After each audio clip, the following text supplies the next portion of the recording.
Are you ready? Stand by.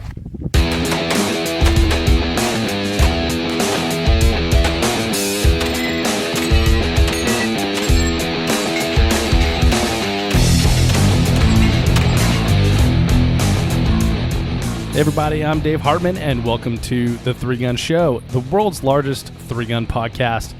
This is episode 232, where the never-ending gear quest that is Three Gun brings us around to discussing how to select a 2011 pistol, what features to look for, why certain ones are desirable, and what to avoid. This is a round table discussion with several great friends of the show, Adam Maxwell, Travis Vogel, and Josh Tarrant. Now, the 2011 style pistol is the number one platform that I see at major matches. Now, club matches, it's a bit different. You'll see all kinds of $500 polymer pistols out there, and CZ, pretty much anything, right? But most major matches are completely ruled by 2011s. Many companies hand fit these 9mm double stack pistols in very small volumes, and a few build them on a larger scale as well. In this context, we're mostly talking about custom 2011 pistols, so keep that in mind. Now, it is interesting if you look at Three Gun versus USPSA, right? In USPSA, each division has different rules and different guns excel at those rules. You've got like CZs, single stack 1911s, revolvers, 2011s. They all play in different divisions, right? But with Three Gun, our rule set basically stipulates USPSA Limited Division style rules for both TAC Ops and Limited, and open, is open, right? So this means that the raciest of race guns in each division end up being a 2011 style pistol. So when AMAX suggested this topic for some after hours discussion at Hard as Hell 2018, I knew it would be a good one.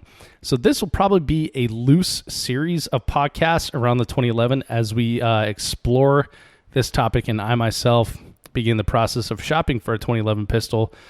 So why start with shooters and not a builder, you might ask? Well, these guys are enthusiasts. They're dedicated shooters that spend a lot of time considering their gear. And as with most things in life, we ask the folks around us who have been there and done that what they learned from the process to shortcut our learning curve. And these guys certainly delivered. So I learned a lot in this one. Hope you do as well, and enjoy this roundtable discussion with Josh Tarrant, Travis Vogel, and Adam Maxwell. Guys, welcome back to the show. Hey, what's up, Dave? Good to be back again. Yeah, it is. Well, we're going to be talking 2011s here, and we have a bunch of 2011s sitting on the table. I'm actually holding one that's not mine, but probably will go home with me. Not sure how the owner feels about that, but hey, you won't have a choice. I'll have the pistol. There you go. You hold the power. Yeah, exactly. So joining us here on the podcast, we got Travis Vogel. Travis, welcome back to the show, man. Good to see you. Thanks, man. Yeah, it's been a while. Yeah, it has been a while, and I'm pumped to be doing this because we're going to shoot a match tomorrow. We're shooting Hard as Hell tomorrow. I've never shot Hard as Hell. I'm actually really excited. Are you? Really excited, yeah. What'd you think walking through the stages today? I just hope that mud doesn't get me like it got me tonight. So. Yeah, we were on the zero range, and we were slipping and sliding a little bit. Almost took a digger. Two or three times. That is definitely going to play a factor tomorrow. Really I hope it's dry. Really makes me angry when we come to the desert and it rains. Yeah. We left that weather behind in the Midwest, and we're here in the rain and the mud. Absolutely. Yeah. Well, and so let's introduce these other voices. We've got Adam Maxwell. Adam, how you doing, man? I'm doing good, man. Back on the show. Always fun to sit down on the mic and talk things Three Gun with you. So. Yep, except for coming to the desert, and then there's going to be rain the entire time we're here. Shut your dirty mouth. It's going to happen. Yeah, you're here. You all saw the forecast. I didn't. I actually didn't look at it. Okay. I'm superstitious AF. I don't look at that stuff. Okay, we'll just move on to Josh. Josh, how you doing, buddy? What's up, buddy? How you doing? Good, man. It's good to see you. Good to be back in Utah. So 2 years ago, we shot this match together. We were on opposite squads on the AMPM, or not the AMPM, the on-off format. Correct. Yeah. This is my third year shooting it. It's been a blast. Every time I've done it, it keeps me coming back. It's a good match. Yeah, it is, and I'm pumped that there's big long stages with like 5-minute part times. Yeah, they did a little deviation last year, and they corrected that this year. I think last year with the shorter part times was a problem. Seems like matches, for whatever reason, after a few years, they're like, oh, let's try something completely different. Yeah. And it's like if you sell out a match several years in a row, you found the secret sauce.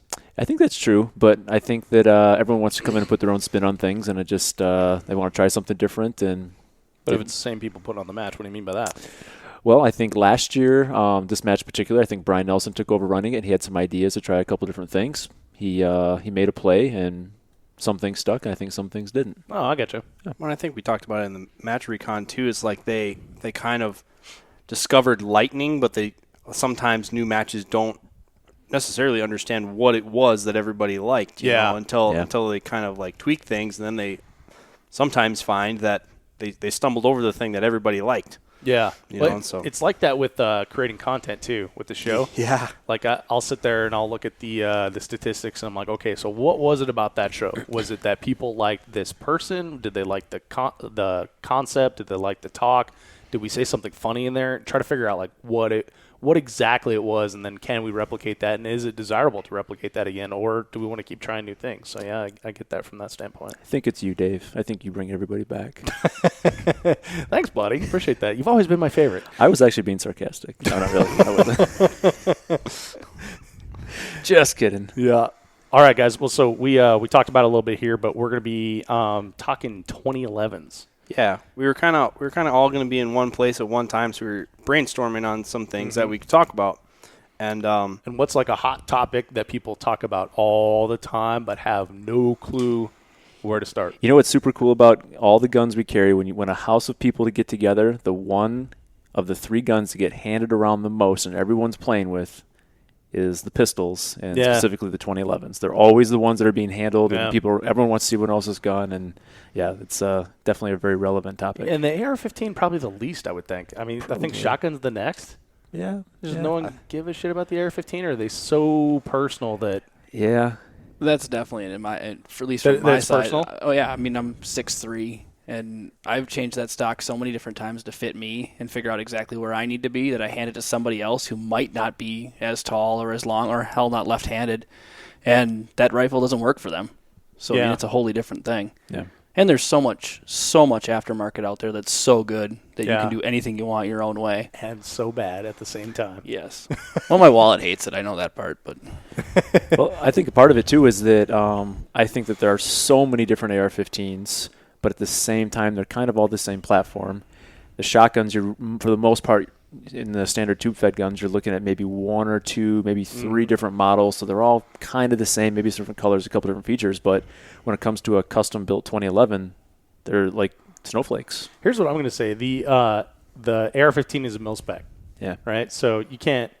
So I've got a Noveske receiver, and it's probably like one of the more. Oh, you've got an Obsidian, right? Mm-hmm. So those are very unique. Yep. Other than that, it's like mil spec is mil spec, right? Yep. So it's unremarkable, I guess. Yeah. It's like a Toyota Camry.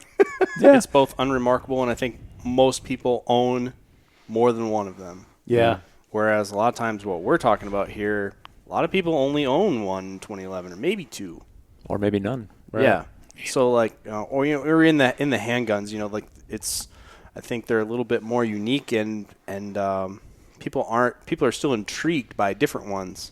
Where I don't think people are as intrigued by a new AR-15 or a different one. I will say that when Springfield came out with their Saint, I was like, neat, sweet, way to go. And that's me from a consumer perspective, but I was like, that's neat.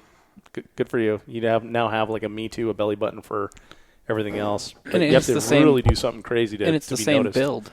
It's the same build. It's the same, hey, I took XYZ parts, right? Like you said, the mil-spec receiver or anybody's receiver is the same thing for the most part. Mm-hmm. And then you strapped on, stock A and barrel B and made the handguard this length. And with all the extruded handguards now, they're all the same. Yeah. Plus, AR-15s are so easy you can do them yourself. That might also be another thing, right? That's it doesn't too. necessarily require a gunsmith.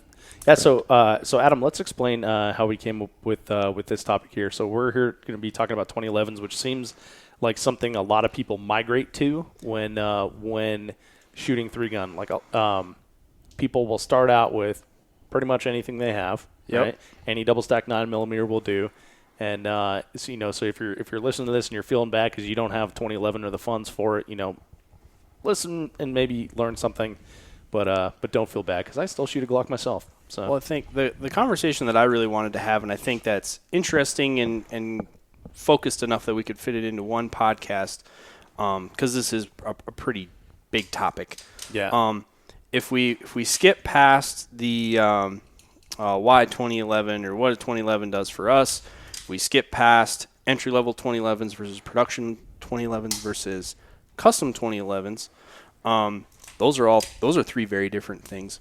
I think we're gonna approach this conversation kind of from this angle, especially if people like read the title and who's on here. A couple of us are officially affiliated with a builder, where Josh and I both officially shoot for Atlas Gunworks.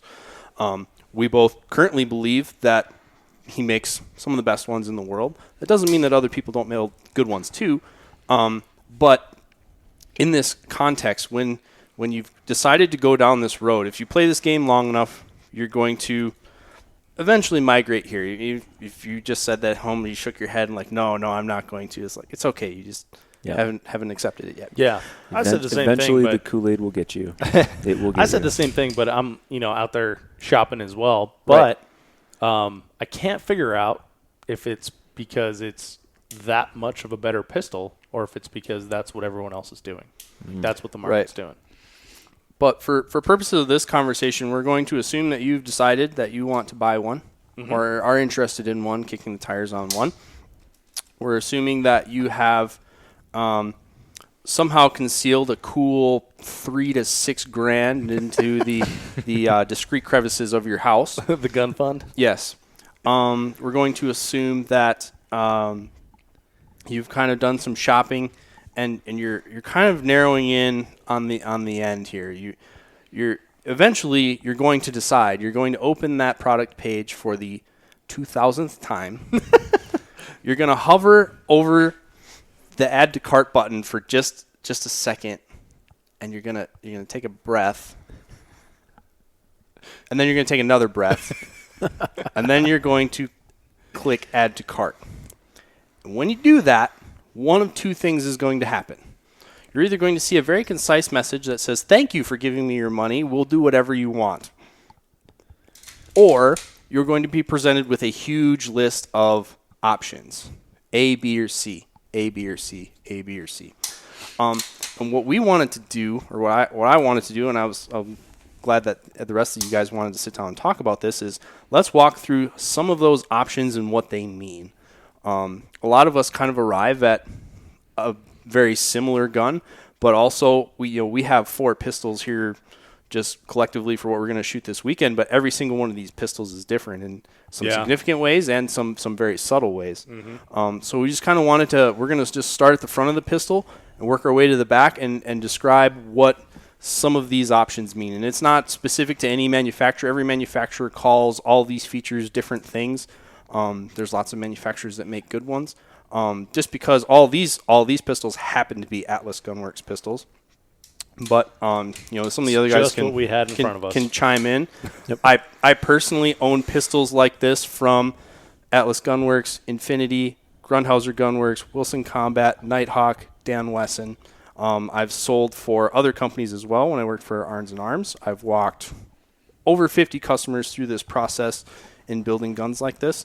And the other two guys, you guys can chime in too, kind of what your experience is on these guns. But we also own guns besides these in this category too. Right. So we're not just coming at this from Atlas Gunworks makes these pistols. We have kind of gone through this process a few different times to develop these opinions about these features. And it's not exclusive to one manufacturer, because we have other friends of the show who make equally good pistols. I would say Hayes Custom Guns makes a world-class pistol.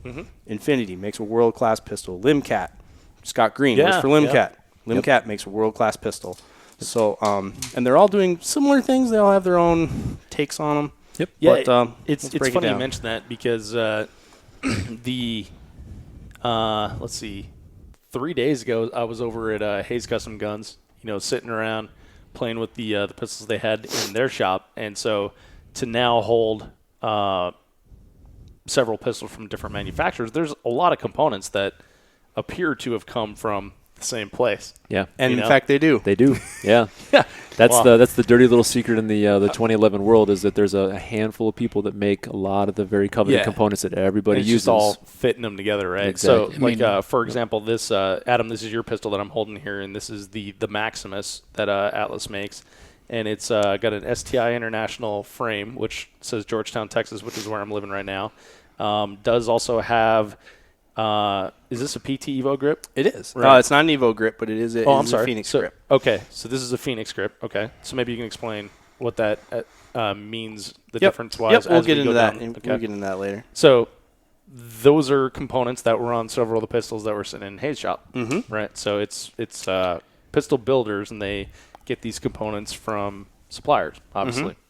And it's a lot like coffee, too. I mean, coffee mostly comes from Colombia. Yeah. Starbucks coffees, I don't drink coffee, but I'm told that Starbucks coffee is very different than Caribou coffee is very different than Maxwell House. Well, and you can take the same coffee beans and give them to two different roasters, and one will make them disgusting, and one will make them amazing. And that's what we're essentially so that's what talking we're about talking here about. is the Oh. roasters. Yep. Dude, I'm surprised you pulled that one out without even being a coffee lover. I'm deep, man.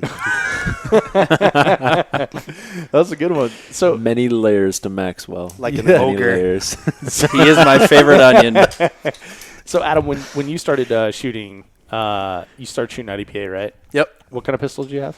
I started with the very first pistol I bought on my 21st birthday, which was a Springfield Armory TRP 1911. Okay. in Okay. 45. And you've always been like a 1911 lover, right? Yeah. Like you Yeah. carry 1911 as I your do. defensive pistol. Yep. Josh, what did you start with? Wait, let me guess. M&P. Correct. Yeah, I remember. Oh, he does look like an M&P guy. Yep. doesn't he? Started with a Oh, he also told me one time. standard 4.5-inch M&P. Okay. Yep. Okay. Yep. Shot 3 gun with that for the first year and a half. Got it. And you own a couple 1911 pistols. A couple 1911s. I also have what started life as an STI Marauder, just a stock Marauder from STI Right, that I then okay. sent out to a gunsmith in Michigan and had him do some upgraded work, some slide lightning, installed some components, did a better trigger job to it, and then now obviously for Atlas. Okay. I gotcha. And then Travis, what you own several pistols and you've got several in the works? Wait, Yeah, is I this gonna kind of get you have in an any trouble? addiction. Do we no, do we need to no. bleep your My name wallet, my wallet hates me. Believe me, it really His does. fiance knows. She knows. Okay. She actually signs off on most of them.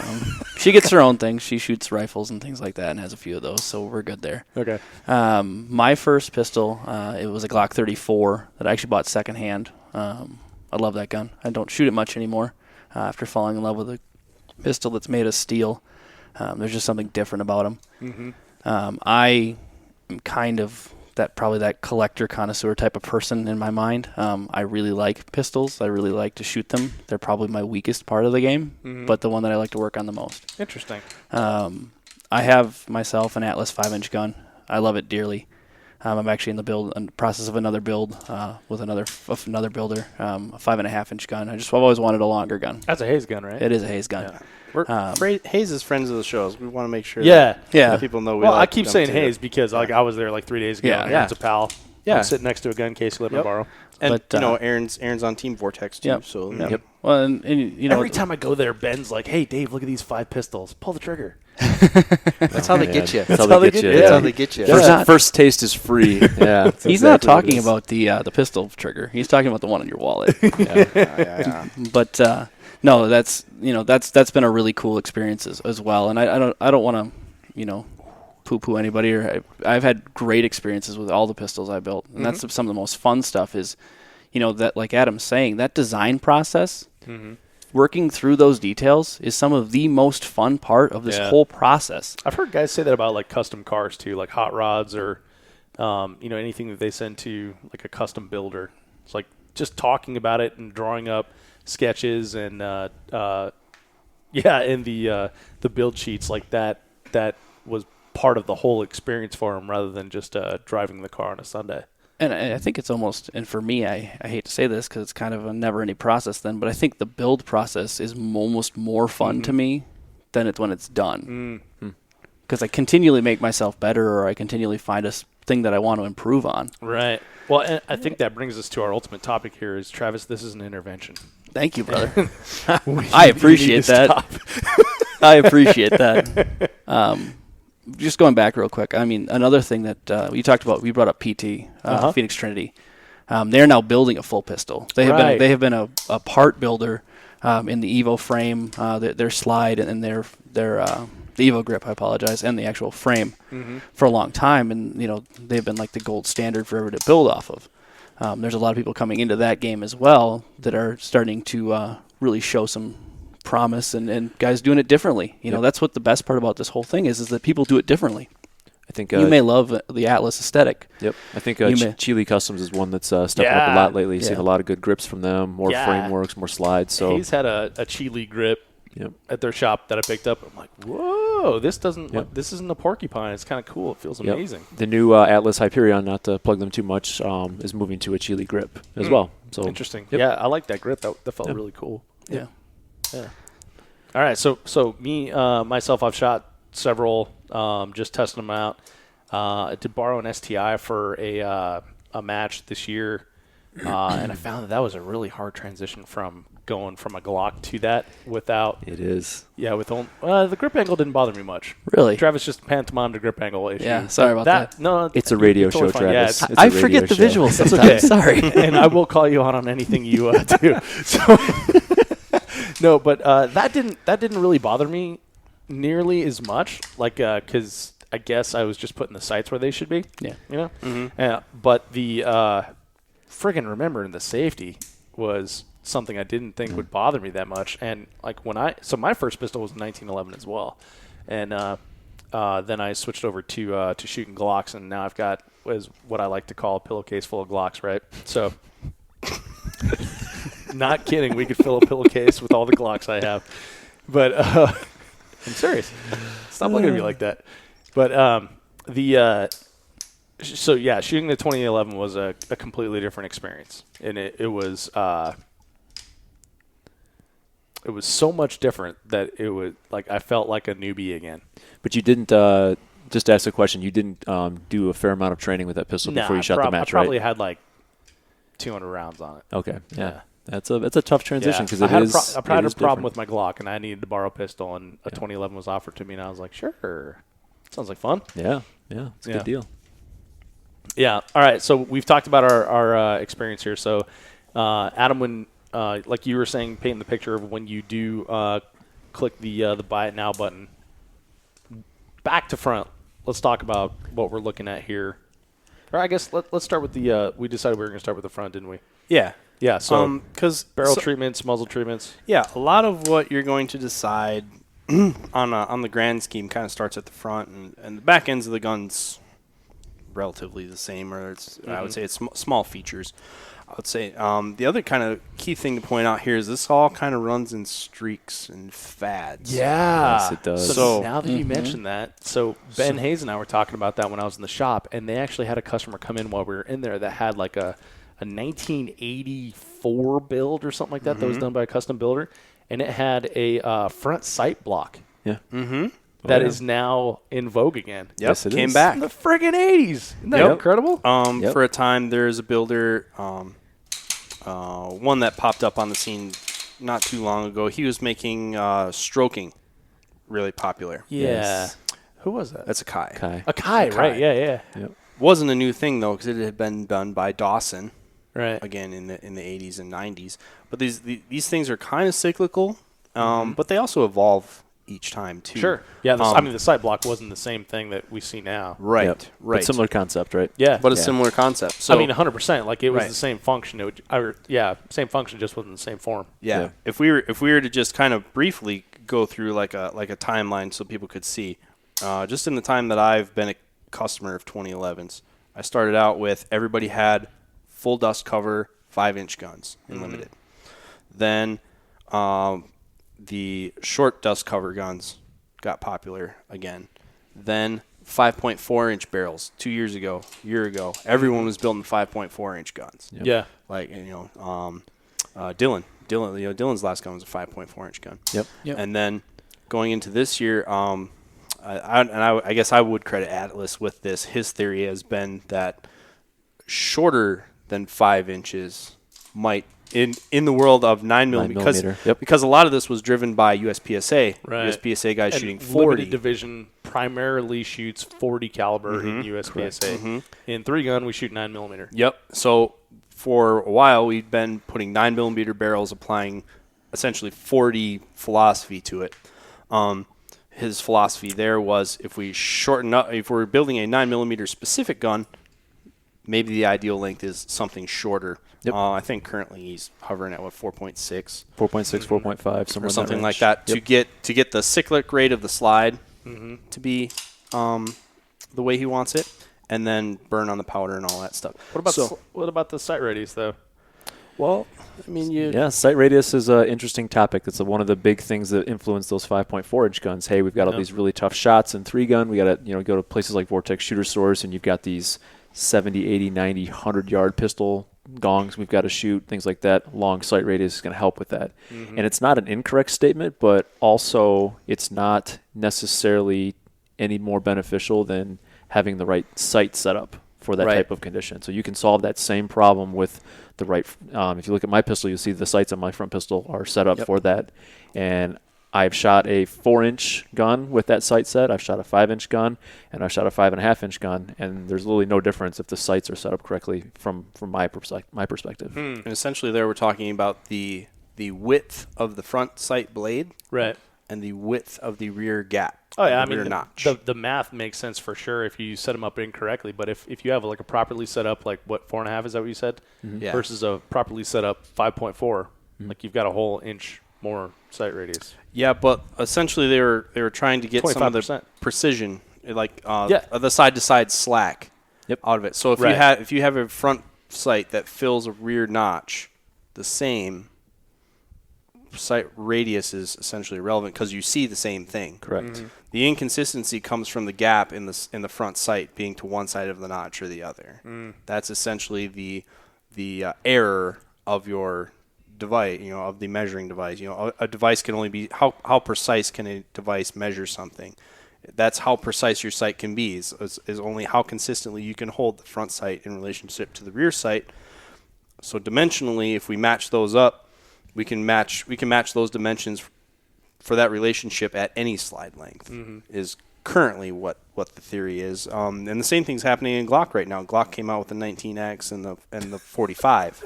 They essentially did the same thing. They shortened up a 34 and a 17 and said, well, a slight radius is really irrelevant, and it cycles a lot smoother currently. Yeah, but currently that's what they're saying, and Well, so how about the guys that shoot national match rifles, right? They'll put the sight out there as far as they can, even in front of the gas block.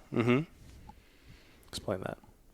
I never did that, so I guess we'd Okay. have to get Brian Vaught on here and ask him that. Yeah, that's a good point. All right.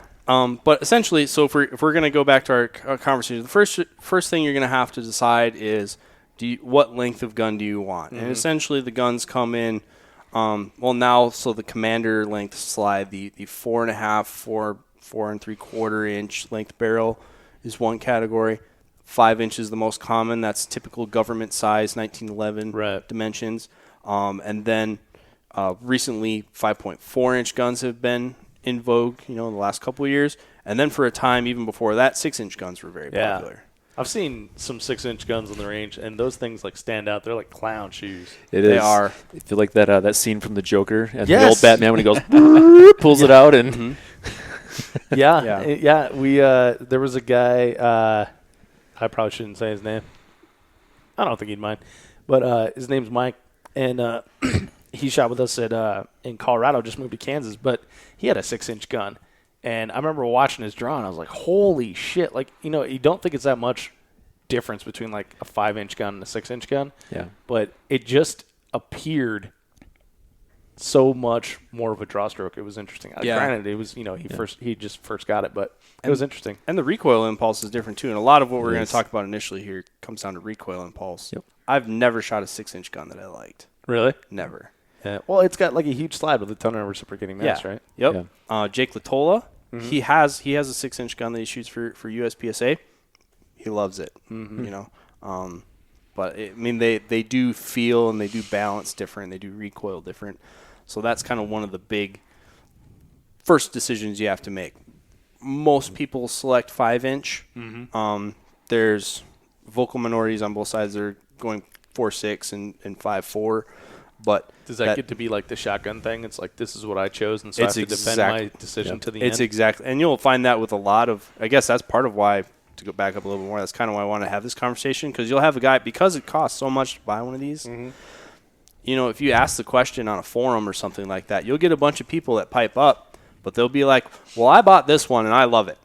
Yeah. But they really don't have a basis for comparison. Right. Well, you can't be wrong. If you're wrong, you made a bad purchase. You're $3,000 out wrong. Like, that's not a lot. That's not a light. Yeah, exactly, on the light end. And so so then you're if you made a bad decision, then you're an idiot, and you can't allow yourself to be that way. That's just like how the human brain works. Or you go the other route and just do it again. I mean, come on, guys. Yeah. So Travis, what is this? Is this a 5-inch? It is a 5-inch gun. And then you're building a 5.4 Hayes? Yeah, I've always wanted to shoot one. I don't know anyone that's, with me being left-handed, I have to cut safeties a little differently. I have a really, really high grip on the pistol. When the webbing of my hand catches the beaver tail, I actually lift the safety on the left-hand side, causing it to effectively soft strike, where the hammer falls and the trigger's it just doesn't work very well. Josh, unfortunately to call you out, brother, but you experienced this at Nordic Trigun, this year, having to shoot offhand.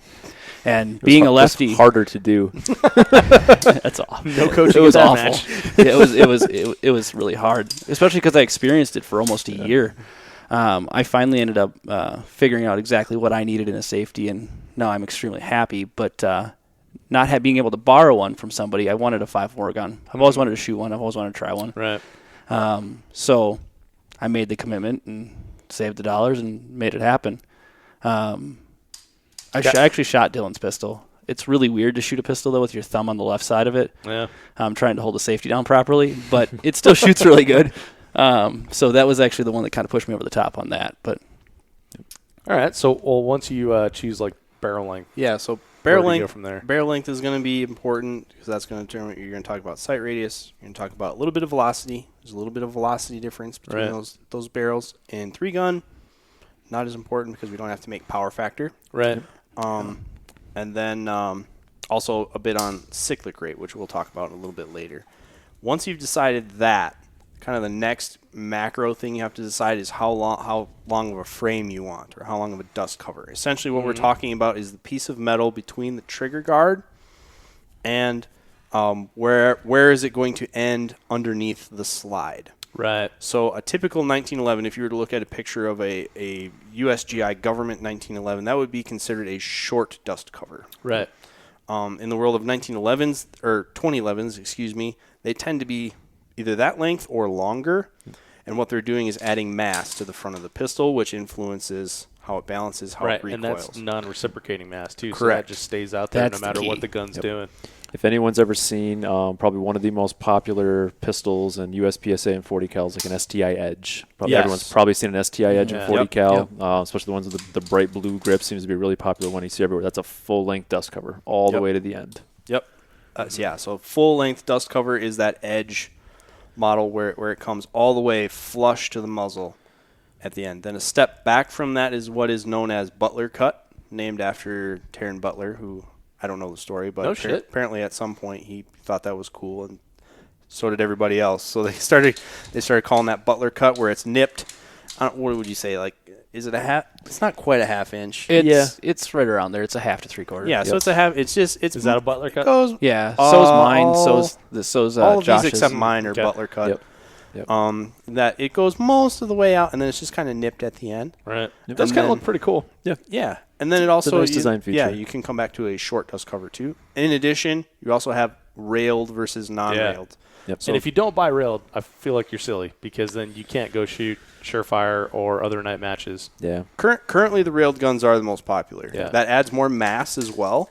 So when people are trying to shave mass off guns, that's what made the STI Eagle popular for a while. When that was popular, it was really light because it didn't have a light rail.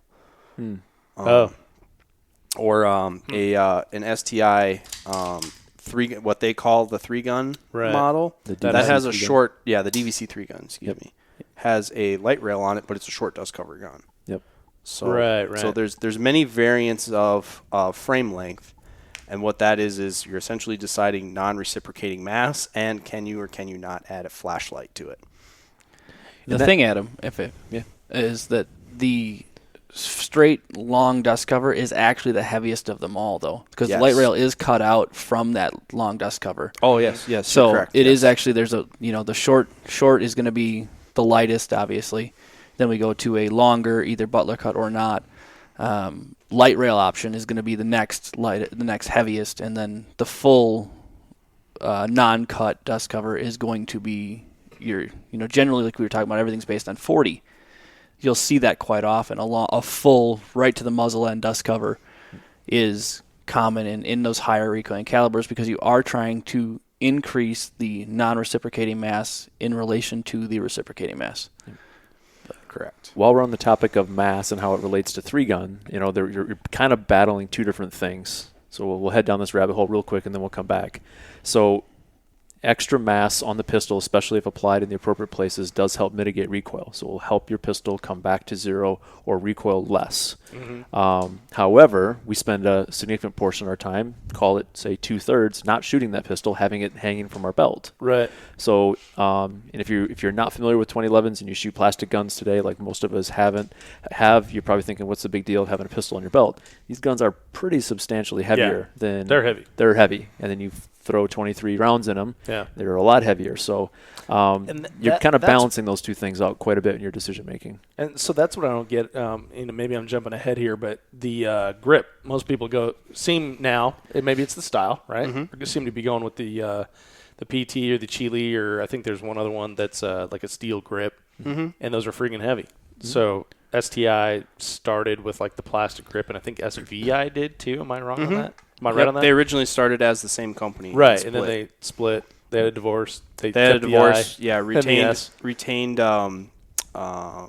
intellectual property rights to the two-piece frame that is the wide body magazine. So frame. then those are plastic with some different patterns on there for grip and stuff. So why are people moving to steel? Well, first let's knock out why they did plastic initially. There's a manufacturing advantage. You can just mold it. Yeah. So basically, to get this system to work with a higher capacity magazine, they needed to redesign the grip. So they basically took something that is one piece in a 1911. The grip and the frame are one piece in a 1911. Made it two pieces. Now, it was easy to make that part out of plastic. They also, to this day, they will still adamantly argue that the plastic grip is a feature. It is an advantage because it helps with recoil absorption, because the frame itself is flexing independent of the steel frame. Yeah, that's vibration and shock that's not going into you, the shooter. Oh, okay. That's what they'll say. Which I could probably buy into in I could too. a lot That of does make 40 sense, and yeah. a lot of 45. I think when you get down to 9mm, I think it's less and less so. Yep. It But could be. then when we started going into metal grips, I would say for a long time, really, Infinity was your option there. Yep. I think there was another company doing them as well. I'm not sure. That was a little bit before my time. But they started doing metal grips for a couple reasons. One, we're, again, adding more non-reciprocating mass to the pistol. So we're making the mass that's not moving greater than the mass that is moving. Right. And I guess those are probably focused on, and they're bread is buttered by USPSA. And so you have your pistol in your holster for maybe 3 steps before you draw. At most. Max, At right? most, yeah. You're not running through the trees and hanging from monkey bars and shit like that. Well, the other thing on mass that flashed into my head when you were talking about that too is, I mean, you're the other third of the time that pistol is present. That means you're holding it out at arm's length. Yeah. So go ahead and hold a 2.5 pound dumbbell out at arm's length for 30 seconds. Yeah. Well, we have 500-second part times tomorrow. Exactly. So do that for 500 seconds. It doesn't take long for that weight to start adding up. When you're excited and shooting a gun, it's less noticeable. But to get an idea of what you're actually doing, go ahead and hold out a dumbbell at arm's length for a little while. That's what you're doing when you're holding out a pistol, and you're going to fatigue at some point. But the metal grips, we're increasing non-reciprocating mass. We're also giving it more of a solid feel to it. It doesn't flex in your hand.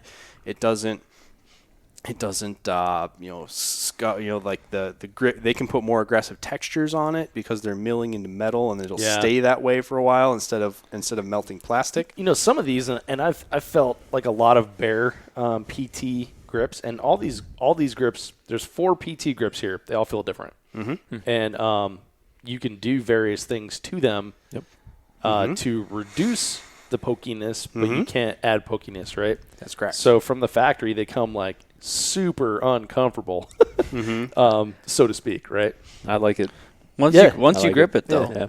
Yeah, absolutely. You're in. But if that's your preference, then that's cool. But Yep. if not, then you can kind of like mill it down. Right. Yep. And I believe the Chile grips are the same way. I don't have much experience with the Infinity grips, but it is interesting though because from my manufacturing background, and Josh, you can speak to this too because you're in this sort of arena as well. It's like, they didn't deburr this. Yeah. Like these are sharp edges. Like this is undesirable in an aerospace machine part, but here it's a feature. Yep. It's funny how like life works, right? Like one man's feature is another man's like, we got to fix reject that. Yeah. Yep. And then in a whole other world with plastic guns and plastic grips, guys are sanding off texture and applying grit. A super sticky grit feature to mimic this. Some of those plastic grips. Tape. Yeah, Or or skateboard tape. Yeah, Yep. which I've found does not last nearly as long as. No. It wears off. But you can change it too. You can't change it. If you have commitment issues, you can change it. Yep. You can change It colors. also you has can the change diameter grit. though. Yes. Because it is thicker. But so the as far as some of the plastic ones, I've noticed that their grip features, or they're like, hey, this is our grippy grip, or whatever the hell they call them. They're actually smooth to me, and it seems like counterintuitive because I'm looking at it and it looks like I'm going to pick it up, and it's going to be all pokey and scratchy, and then you pick it up and it appears smooth. So some of the grips that I've used that I like are the silicon carbide, right? Yep. Where you sand down those features back to like just a base original sort of smoothness, right? And then you add like a glue and then the sandpapery stuff around it. Mm-hmm. And that can be changed too, right? It's much more messy, much more involved than taking off grip tape. Yep. But that can be changed too. And I found some of those like you throw it down, it feels like it's Velcro to you. Yeah. Nope. Yeah, my Glock was like that. I had silicone carbide done to my Glock by Zev when they were going by the name of Glockworks. I remember those days. Yeah. So, that can be done too. The other thing to keep in mind about the plastic grips is that, especially when they're textured, especially when they start to do the texture on them, you can actually squeeze them hard enough so that the mags don't fall out. Yes, you can.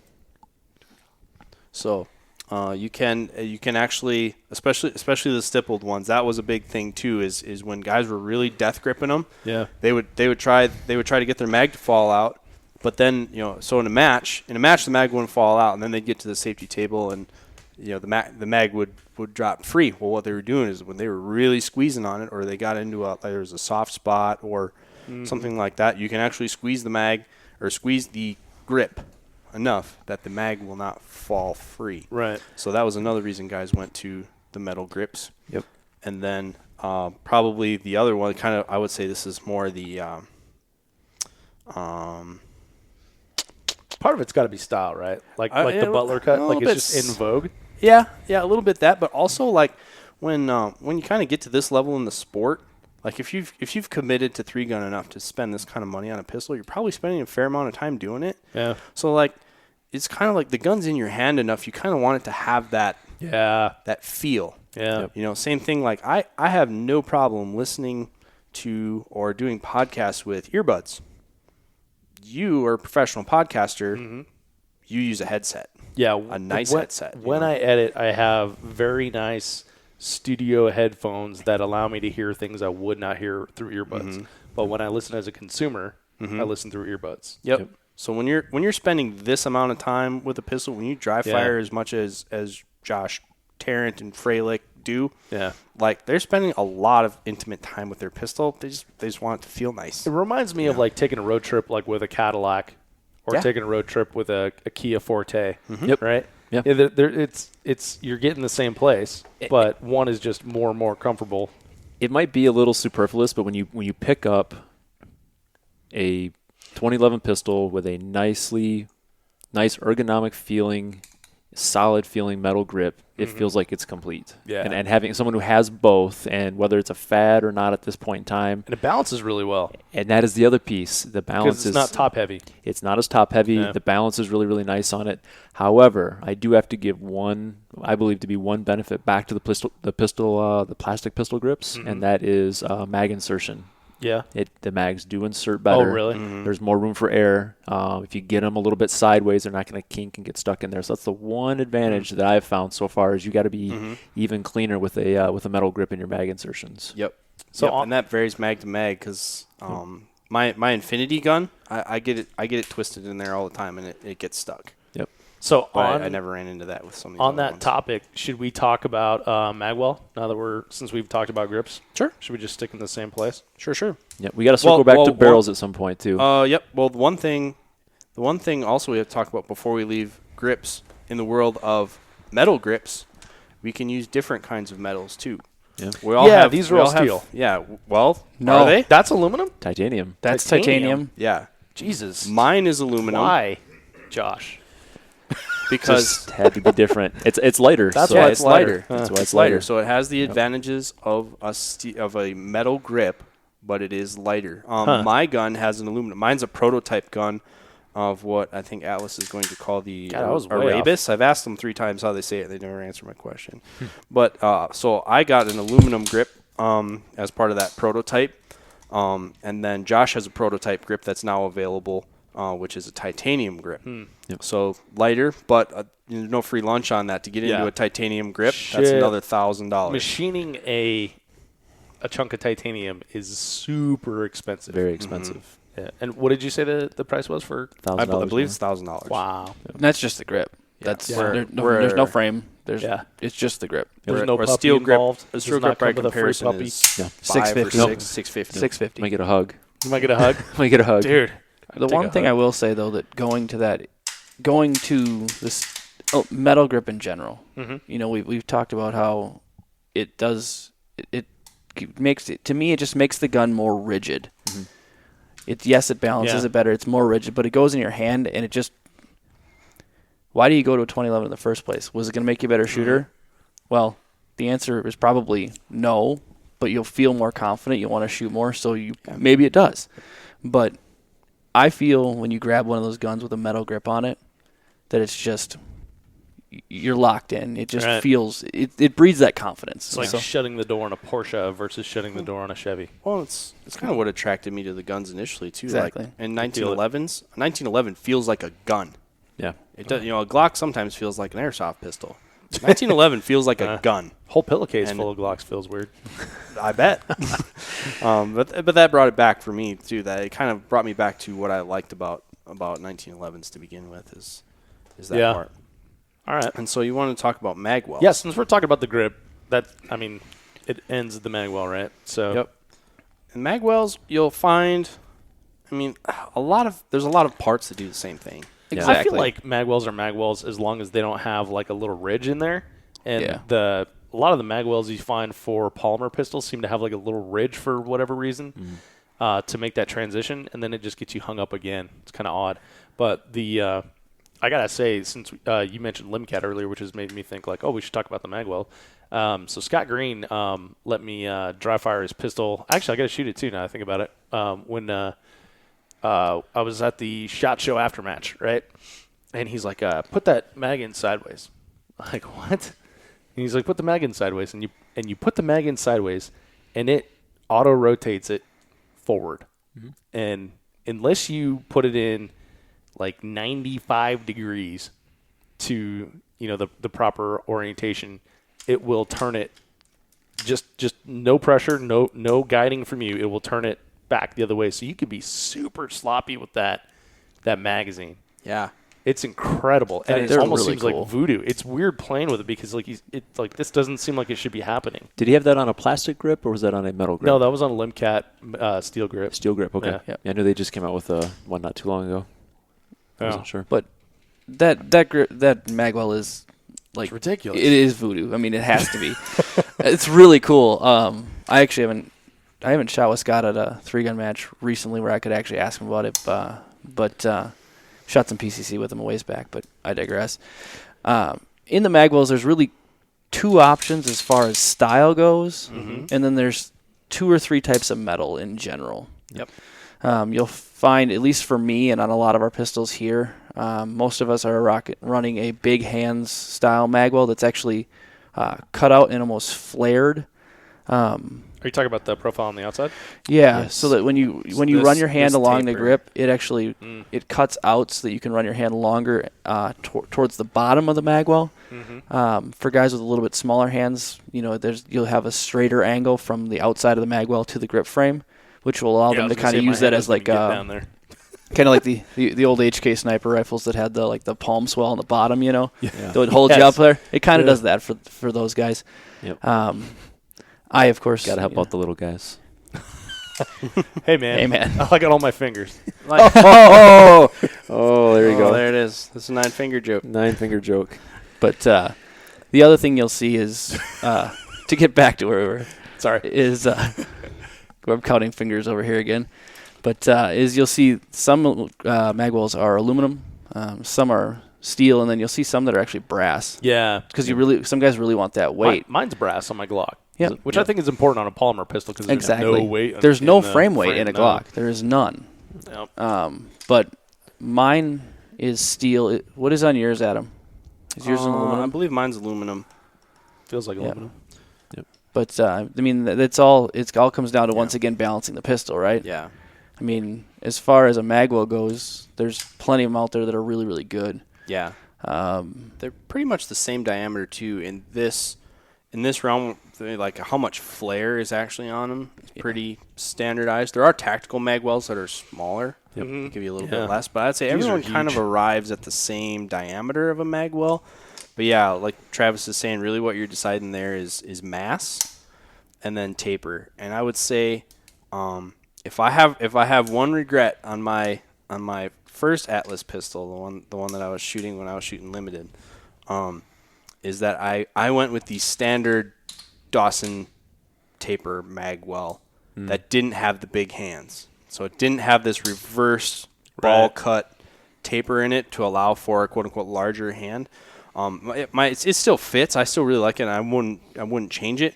But I would say for folks making the purchasing decision, I would opt towards the large hands cut unless you've tried the other one and you know you like it better. Oh, okay. Interesting. And it really comes down to the width of your hand as you go across your knuckles. Right. I don't know if there probably is a number that fits for everybody, but I mean, I don't have huge hands. I have pretty large hands, but I mean, I would say the average individual would be in one of the bigger hands options. Maybe. Can you imagine Dylan easily? He's probably got like an extension on there. Yeah. He's got some paws. Yeah, like if he gets a little bit too off center on that thing, he's probably going to crack it because there's not a whole lot of material holding on there. Can't give him a titanium because he'll just crack it. Yeah, exactly. Yeah. They don't work well in compression. The other subtle thing too on magwells, I believe, I think this may be a Dawson exclusive feature, but you'll see ones that have a little plastic insert on the bottom. The Dawson Ice. I want to say that the Limcat had that, but I might be remembering that incorrectly. That one's actually a metal is that insert. not? It's a replaceable There is metal an insert, right? Yep, Yeah. and it's metal. Oh, it's actually, metal? Okay. It was polished to a very high sheen, at least the one that I saw. It had a Okay. very, very high gloss polish on it. So Okay. it probably helped it twist. So that's giving you a little bit more a slicker surface. So when you do hit that side, that it deflects into the center. The other thing too is you'll notice that those inserts come in different colors. Right, yep. And oftentimes the Gives you a visual white index. is more desirable because, the guys are looking for that visual index that when they roll the gun over, they get that little flash of white, and that's what their eye is focusing on as they're indexing the magazine into the magwell. So that's a desirable feature as well. One additional benefit that I noticed not running a Dawson Ice anymore, I'm using Atlas's proprietary magwell, but my previous gun I used a Dawson Ice, and with that plastic insert, when it's on my holster and my rifle is slung on my back, that plastic insert stopped my magwell from banging at my rifle really bad. Oh, Yep. interesting. Yep, just a different, interesting observation going from a Dawson Ice with that plastic insert to one that didn't have it. Yeah. Yep. Oh, that's pretty cool. Yeah. All right, so I think the last thing I want to talk about while we're back here of the grip, and then Adam, you can tell me if we missed anything, but this pistol I'm holding here is the only one that has a grip safety on it. It would What's up seem with that that? way. It would Yeah. seem that way. The part is there. Is this not a grip safety? It is not. It is not. Oh crap! I think that one. So why no grip safety? So the initial design on the 1911, if we go back to that, back when the 1911 was designed, it was cavalry soldiers was still a thing. Right. So the U.S. Army Cavalry is the one you have to thank for that. They were, when converting from revolvers to semi-auto pistols, they were convinced that they needed that safety there so that if you didn't have a firm hold on the pistol, that you couldn't press the trigger. And that lives on in the design. Mm-hmm. For purposes of our conversation, guys get pretty aggressive or liberal with their grips and in how the this is going to get a chuckle, but the crotch of their hand grabs the grip. Sometimes they don't get in there tight enough and deactivate that safety. Right. So that led to, for the most part in the competition world, especially USPSA, they would pin that down. Right. So the safety was still there, the safety was still active, but it was mechanically defeated because they basically machined in a pin that held it off all the time. There's an anatomy component here as well. So I personally I run a pretty tight grip. However, we're taught in this game with anything with an active safety is you ride the safety. So with my strong hand, my thumb is actually staying perched on the safety the whole time. Right. As soon as you do that with my particular anatomy, and this happens to a lot of people from what I understand, is you are not able to put the appropriate pressure where that grip safety is. Mm-hmm. So my previous gun that did have an active grip safety, I would come out of the holster consistently and start to pull the trigger, and that trigger would either be incredibly crunchy because I was basically forcing it through it, or the trigger was simply dead. It would not work. Yep. And you're also working with a handicap there, like legitimately. I mean, you Sorry, have I'm one laughing. less. Brett's up there wrecking the bathroom. Yeah. Oh, I just heard him. Through the microphones. I didn't hear him. I did. My bad. Dave's not making This will be a nice surprise when he listens to this later. Sorry, Brett.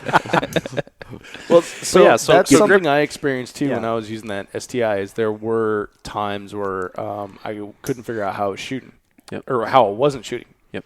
And in fact, this is a story that makes me sound like an a-hole. But I was shooting Rock Island Armory, test firing it with the Hayes boys. This is 2 years ago, maybe.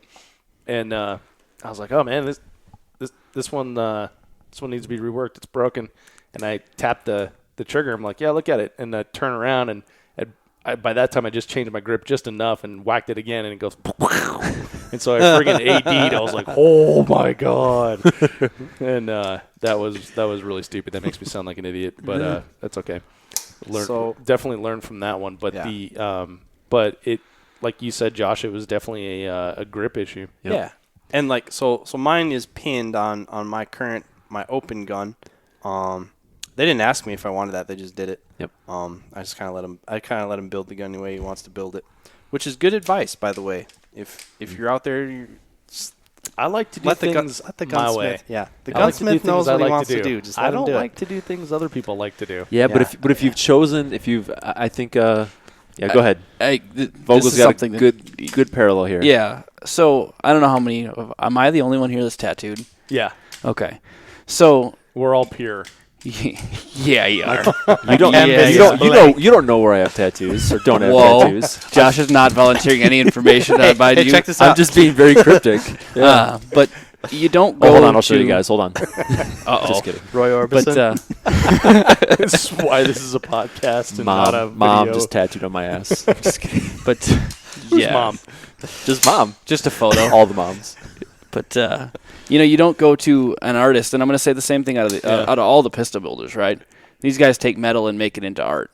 It just happens to be extremely functional for what we do. You don't go to an artist and say, "Hey, this is my drawing. I want you to tattoo the same thing on me," right? Or you don't do the same thing for your pistol. You say, "Hey, you have a style," and that's the one thing that's really cool about pistol builders, is they all have a different style. But you go in, look at what they do, and figure out how you guys can come together for your dream, right? Mm-hmm. But that's a lot of picking the pistol builder. Is what style do they have? What is their what is their artistic style as far as that goes. One of my favorite looking guns is I really like panel cuts. I think they're really cool. The rectangular cuts, either on like an angle aggressively pushing forward or vertically. I think they're really a really interesting cut, and they give a lot of character to the gun without being extremely over the top, if you will. Right. But that's the kind of thing with that whole topic is you're not going to go in and be like, hey man, if you want to build the gun, dude, build the gun, like, right? Well, the other thing I would say along that is, like, you have to pick your tattoo artist that you identify with. Works in your style, that works with your style, right? Yep. Because there is a pal of mine that went to a pistol builder, and he's like, well, this is kind of what I'm thinking of. And the guy told him in these words, you'll get what I build you. And he went and bought an Akai instead. And man. You'll And he's also happy. find if you work with enough gunsmiths, a lot of them are like that. Yeah. So, be ready for that. But and if that, you'll get what I build you is what you want built, that's fine. It works But fine. if it's not, go elsewhere. Don't you- try to yeah. force the issue, right? I can tell you from just a very clear example. If you want a 5.5-inch island barrel pistol, you probably don't want to go talk to Atlas. They're not the builder for you. Adam would tell you that in his opinion, right, wrong, or indifferent, that's not the best way to build a 9mm pistol. It's not the way to go. You want, And on that maybe you want to go point- talk to Hayes. and that's the thing is, like, I wanted a 5.5-inch gun, right? Yep. And I don't want to ask somebody to build something that isn't in their passion, what what kind of pistol they're passionate about building. Yep. I went to Hayes to get a 5.5-inch gun. Not to say that I wouldn't go back to Atlas in a heartbeat for another pistol. I mean, I'm drooling over Nemesis for the last year and a half, but It's bad. it's really dude, bad. he sees my webpage when I'm at work. There's always one up. It's like I'm looking at everybody's guns. I love them all. But if you're going to do that, go to somebody who has a specialty, and everybody has a little bit different specialty. Yep. And that's what's so cool about this whole thing is, as long as you take the time to look in to see who's doing what, everybody's producing a very outstanding pistol. Right. So it just comes down to cost and time and all those other things. But And even like one of the kind of iconic things on slides, Infinity has a very distinctive style with a very big ball cut on their forward cocking serrations. Yep. That goes all the way through to the slide. Yep. Or the frame, excuse me. A lot of people wanted that. A lot of people didn't want to wait 24 months to get it.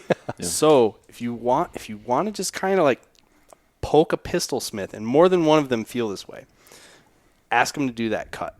Yeah. Because really? They don't like to do that. It's not theirs. It's Somebody's like, signature move. Yeah, it's Yeah. like you want me to build you an Infinity. It's like I don't build Infinities. I build Grunhausers. I build Atlases. I build Hayes. Yep. And so it's little things like that. So when you're picking a style, and I mean, not to say they won't cut one for you like that, but just like as an informed consumer, be aware that that's what you're doing. Kind of like look at their style and decide if that style is what you want. It's like going to ask a band or musician that's got their own identity to Freebird! do a cover of someone else's song, right? Freebird it is.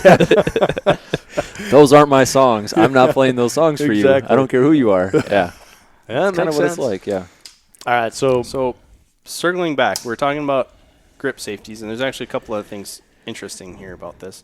To talk about the grip safety itself, lately the PT Evo grip came into style. So if we could back up even further, they kind of went away from that square traditional STI style grip, which would probably be would be representative of mine. Mine's kind of the older style. Again, that's somewhat of a prototype gun.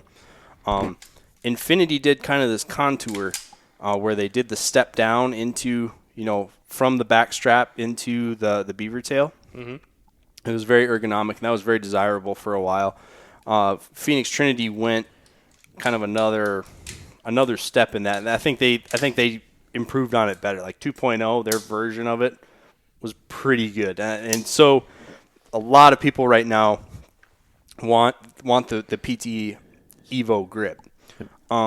For Infinity to do that, for PT to do that, there physically is not space inside the grip for the safety mechanism.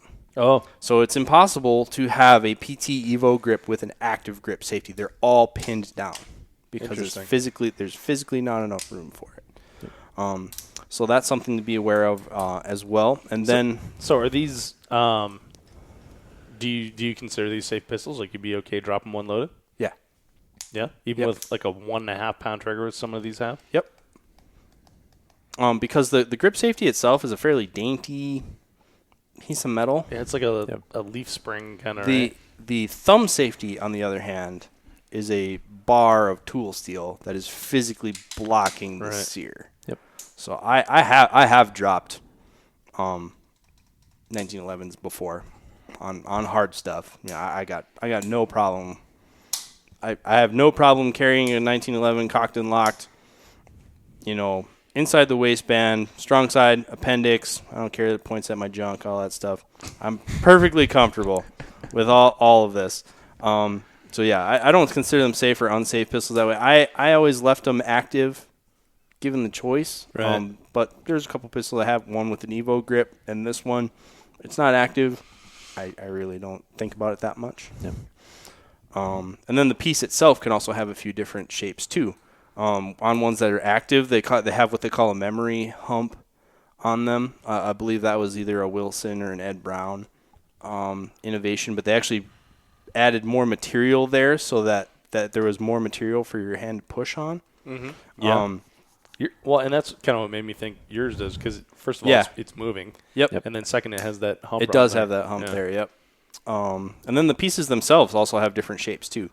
Wilson makes theirs a different beaver tail than EGW. The beaver tail itself is a different taper on all of them as well. But that's about all I have to say on grip safeties. All right, so move on to actual safeties. Yeah, I was going to say that's the next logical step is the actual safeties. Josh, you have a very similar grip to me. That's a really high ride, Correct. But you have the advantage of being right-handed. Yes. So you get to run a single side safety. That's on the actual active side of the pistol, which if the pistol is pointed away from you, it's the left side of the pistol is actually how the safety indexes into the frame, and then is blocking, like Adam said, with a piece of tool steel, your actual sear. So on that side, as a right-handed individual, you are at an advantage as far as being able to run that pistol if you have a high grip, like Josh or myself. However. And then real quick, and then why you made the comment that I have the advantage of being able to run a single-sided safety, and why I believe, and many believe that is an advantage in this game, is because the requirement is that when we dump a pistol, safety has to be on. We're dropping these things in buckets, sometimes with boards in them, sometimes laying flat on the table. Sometimes carpet. You got all kinds of stuff in there. So if I'm dumping a pistol onto a safety mechanism, it's very easy for that safety to just get snicked over, and then now you've got a safety being abandoned, not unsafe. Right. So I dump my pistol on the non-safety side. So I train myself to put my safety on, and then on the non-safety side, lay it into or down onto whatever I'm laying it onto. Got it. So basically, you put the back side of your strong hand toward the ground. Correct. And dump it in that direction. Correct. Yep. Okay. Yep. So I got a stage DQ when I had a double-sided safety. And that was one of the first times it happened to me, and I kind of thought there's got to be a better way to do this. I think I heard or knew that Greg Jordan had that happen to him once, and then that's when I kind of started asking questions about, like, hey, what's this double-sided safety thing? Is there a better way to do this? Should we go on single-sided? And I've been a proponent of that ever since. One of the problems that I ran into, I keep remembering all these issues I had when I was shooting a 2011. As you guys are talking about, it was a very traumatic experience. No. It wasn't because maybe it was because I completely blocked out the whole experience because I was like, oh no, I think it was pretty cool. But then as you guys keep talking here, I keep remembering shit. But one of them was I kept flicking the safety on with my right index finger knuckle. That's all about safety design because a lot of these will have a primary safety, like for me being a right-handed shooter, the left side is your primary safety where your thumb is going to ride, and they can make some very minimalist side safeties for the other side for the instance where maybe you do need to go a weak hand and still manipulate the safety. Yep. And the other thing was that I couldn't get the safety off because the skin of my right hand was on the ambi side, on the left side or on the right side of the gun. Yeah. And I'm like sitting there trying to like mash the safety off while also chewing up my hand at the same time. Yeah. Several problems. It's the exact same thing that I dealt with. With a lefty. Yeah, I mean we have the same problem except for the fact that as a lefty, the side that I want to push on, that I want to ride and hold down, is not the side that activates the actual physical mechanical part, right? Right. Yeah, because so you're basically using like a lever to get over to that. You're effectively, part. It's and it does feel different when you're using it with your left hand versus your right hand. Yeah. Yep. It's not as crisp. What happens is when they do ambi safeties, they actually are pinning them together in some way. Generally, it's a collar, not a collar, but it's a tongue and groove. Thank you. That's a perfect example. Yep. It's a tongue and groove that fits together on the inside of the pistol, and that can actually flex a little bit depending on how thick they are or something like that. And every company that makes an ambi safety makes a different mechanism or a different durability of material in order to stop that from happening. With that being said, I've switched over to an EGW safety, as they have actually a sleeve that fits over the whole assembly and holds it extremely tight. I mean, you want to take my safety off the gun? Have fun. It's going to be a while. But it is extremely rigid in there. So now that I've machined my safety to fit for me and machined it down to, ironically, what is exactly a lot of the tactical lever width, which is 155 thousandths. And you'll see this on a lot of the tactical guns. If you're going to run an ambi safety, they'll actually run a 155 thousand wide paddle on both sides. And that ended up working for lots of people because then you have that thinner paddle, but you can still go strong side and weak side. Right. We don't do that a lot, though. No. I mean, that's a USPSA thing in all reality. And I keep it on there because, I practice. Sorry for all the USPSA people out there, but I shoot USPSA for practice. And it's something that I like to keep on there. But I thought about just completely cutting it off. Just leave the paddle and be done. Well, that's the other thing too. To kind of understand about when you're talking about the thumb safeties, most of the first the standard thumb safety, the single side only safety, you have not only a like an advantage that Josh was talking about for the game, you have a mechanical advantage as well. You have more force, more leverage to engage or disengage on the detent. So it is easier for the mechanism to work pressing on that side, up and down. Most ambi safeties, I believe I have this terminology correct, work on what it was initially developed by Swenson. And they have the Swenson style ambi safety is that tongue and groove, where there's a groove or basically like a fork coming from the strong side or the what would be the left side of the pistol. And then the ambi lever is the groove that fit, or the tongue that goes in the groove. As you use an ambi safety of that style, you can start to spread the groove apart. Yeah, and that's where you get slack. So also in that, like if you press on the ambi safety, if you try to engage the safety on the ambi side, I find that it's harder to do than it is on the left side. Yeah, I was just playing with your pistol, and I was experiencing the same thing. Yep, and so that's fairly typical. And it's so there's just a little bit of flex there, or a little bit of binding happens when you try to do that. So I need, I'm left-handed, so I need an ambi safety. But like I only use the right-hand side to go down. I always go up with my index finger. Oh, really? On the other side. One, because it's just more ergonomic for me to do, but also my part's going to last longer.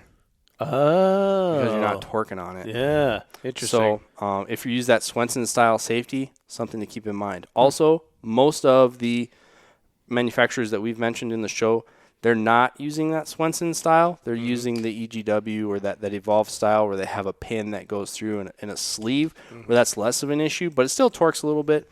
So that's just something to be aware of. So you're deactivating the safety with your left hand, which is your strong hand, thumb, and then you're activating the safety with the knuckle, it appears, of your index finger. Yep.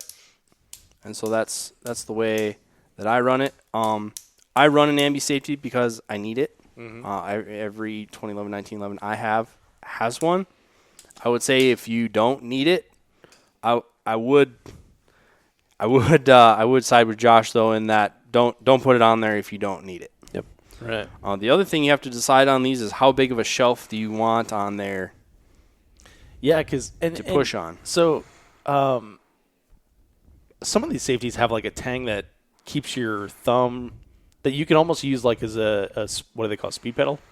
Oh, gas pedal. Yep, gas pedal, and then it has like a little tang that Shield. keeps your shield that keeps that keeps your thumb from riding against the slide, or vice versa, right? Mm-hmm. Yeah, some people like those. I've never liked one. Travis had one for a while on his gun. Yeah, I found that with my lifting issue that it actually pushed me further out onto the gun, so I had to. Yeah. I actually removed that and went back to a classic safety. It was a fear of mine, though. I mean, that's a really good point. The shielded safeties are something that if they work for you, they're going to work great. Ruben actually runs one.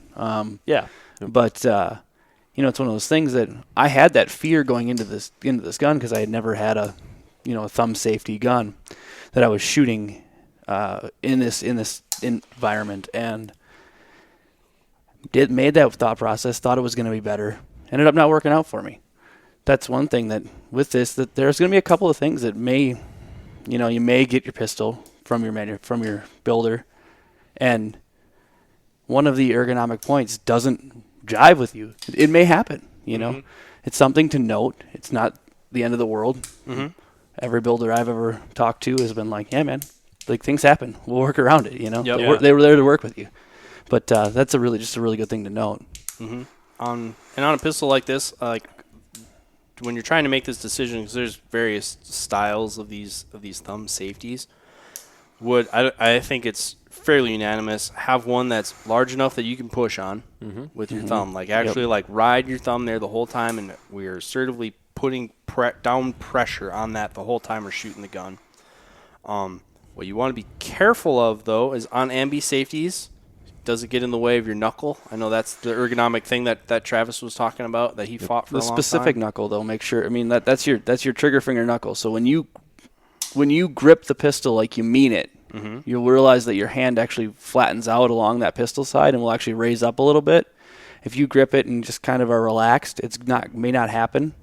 But when you grip it like you're getting it, then it all of a sudden will be an issue for you. Or under recoil. So it may not be a big deal even gripping it, but have that gun go off 30, 40, 50, or 100 plus times, and then that safety starts to smash into that knuckle there a little bit. Yeah. And you'll really start to notice it, and it'll make that spot really tender. It's not, that can be a really issue, especially if you have a very high grip like both Travis and I do. We're very, very far up. I mean, for me, I'm almost parallel to the bottom of my slide. And I've seen a lot of guys whose grip, you can still see the grip screw, they're so low, right? So it just depends on what your grip is really like, but that's something to really be cognizant of. Yep. But there's a flip side to that too. The shelf can be too big as well. There starts to be things that happen when it can be ergonomically incorrect, or as an extreme example, I mean, Josh had the thing where you're shooting weak-handed, and the knuckle starts activating the safety as you're gripping it with your weak hand. Yep. I think Jake Latola has fought that a bit too. He had a really big thumb safety on his for a while, and ultimately went away from it because there are some that are just a really big, obnoxious shelf. Yep. There's options. And that was with this pistol, right? That happened with at Trigun? Yes, it is. That's not your that wasn't the nickel one? Nope, it's this one right here. Do you want to explain what was happening on that one? I know it's kind of painful for you to talk about. No, it's good. Right. It's good learning. We all learn. So, and this is a good thing to tell people because if they experience the same thing, then it'll save them time diagnosing the problem. Yeah. So I'll try not to make the story too long. So long story short, we were handcuffed to a chair on a stage. You had to pull your pistol out of a bin with your weak hand, and engage targets from a seated position. Then uncuff yourself and take off. Pulled my pistol out, shot the first couple of rounds, and then all of a sudden the hammer wouldn't fall. Hammer wouldn't fall. I would rack the slide, pull the trigger again, and the hammer still wouldn't fall. Now, if you understand how a 1911 or 2011 works, if your safety is fully activated, you cannot rack the slide. Right.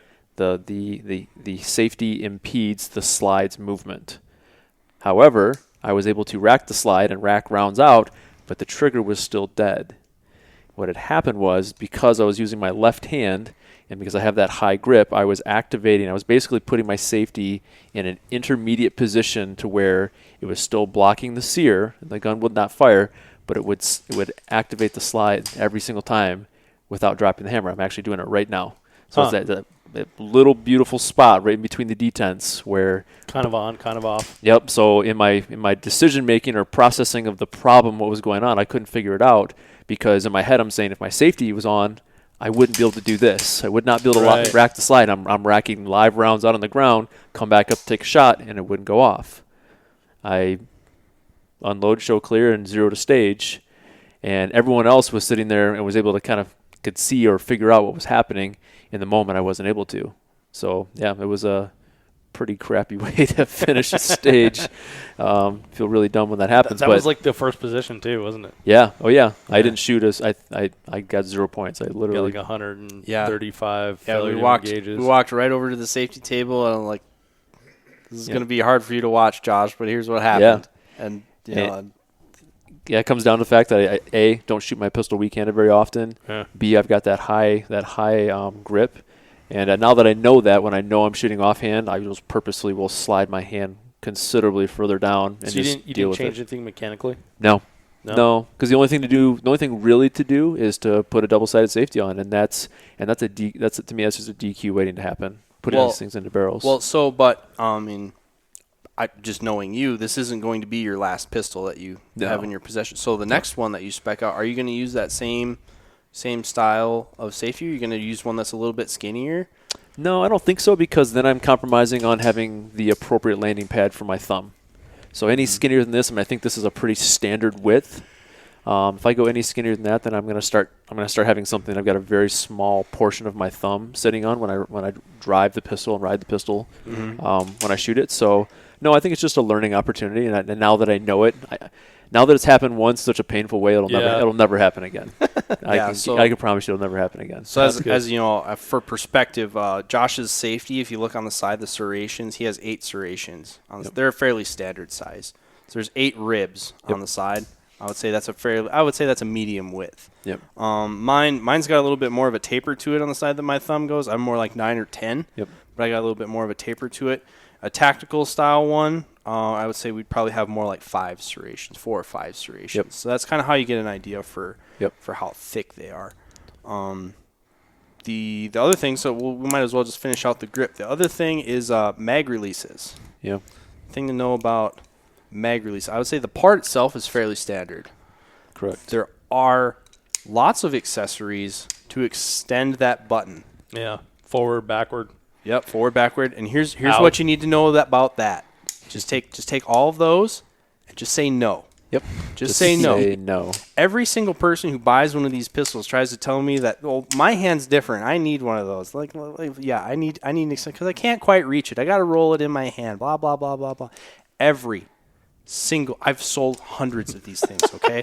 Yep. Every single person who has used one of those has lived to regret it. Yep. And here's why.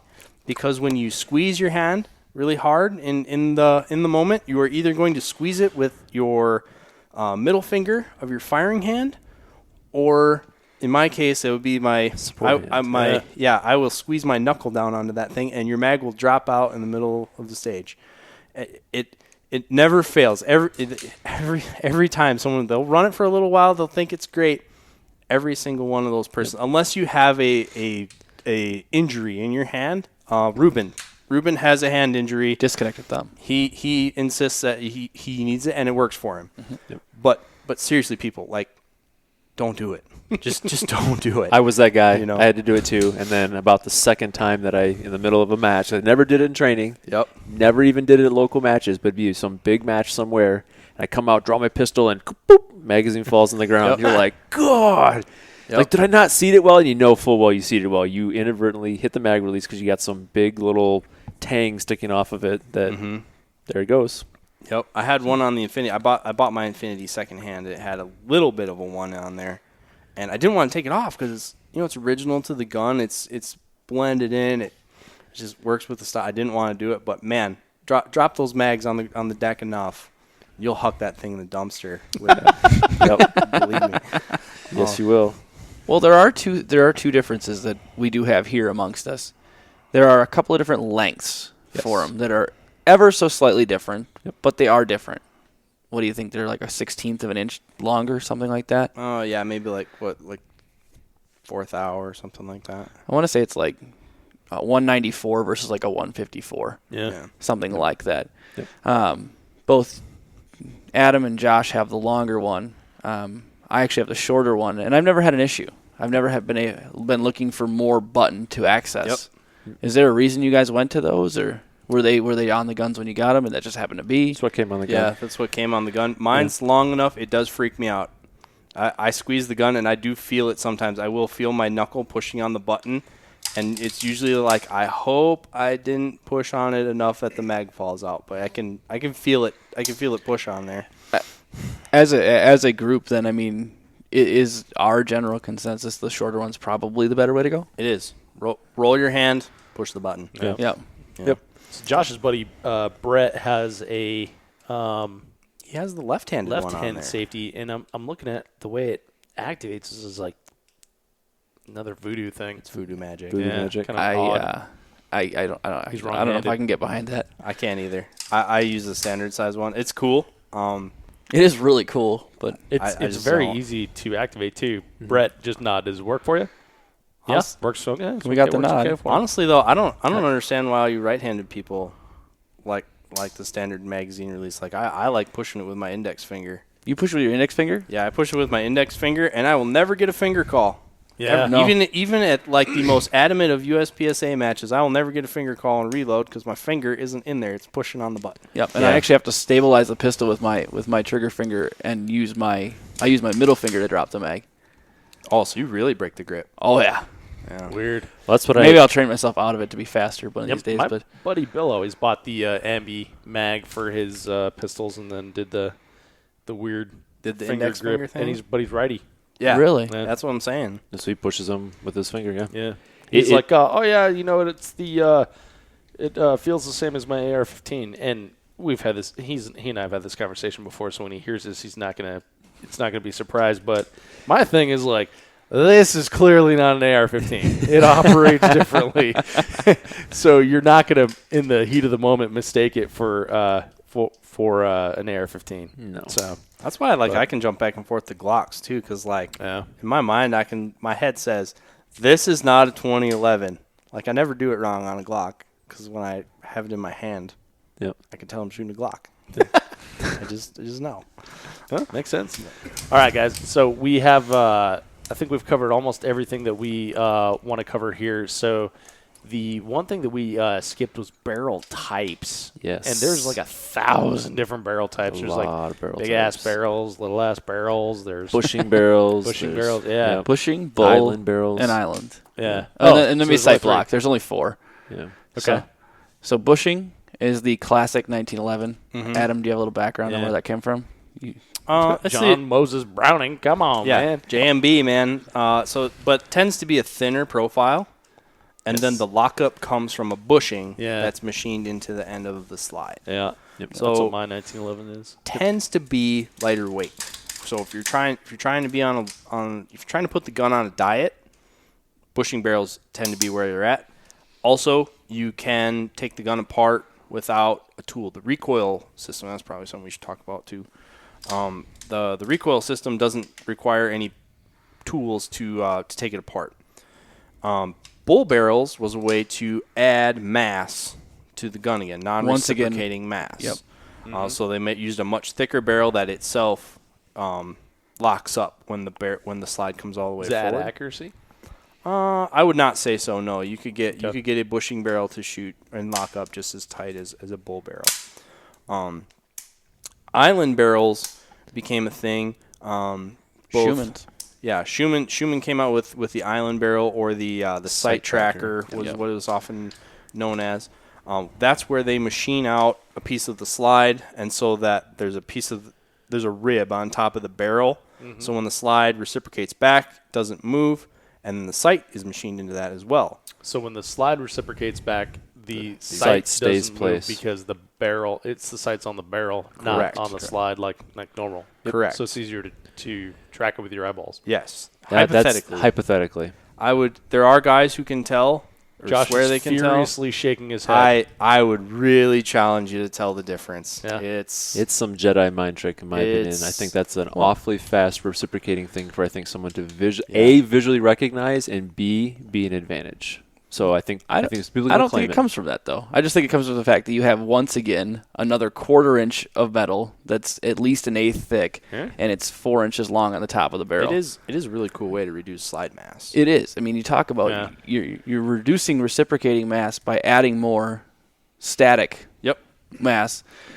But there is a point of too much mass off of the slide that becomes an actual hindrance to the performance of the gun. No doubt. But, I think the benefit of the island barrel simply comes from you're adding a pretty good chunk more metal to that barrel. Mm-hmm. And the same thing with the sight block barrels. Same thing. We're adding non-reciprocating mass to the end of the barrel. So I would say they all can be very accurate. Oh, I don't think lockup.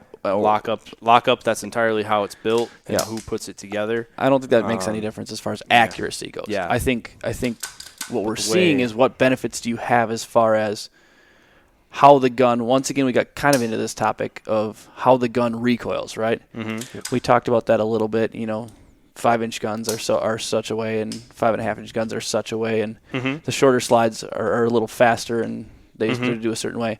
But I think that extra additional barrel weight, in the case of the sight block, in the case of the island barrel, and some of the bull barrels, there's some people actually putting heavy sleeves on bull barrels. I don't sleeves. I don't know. I've never shot one. I don't really have a lot of experience.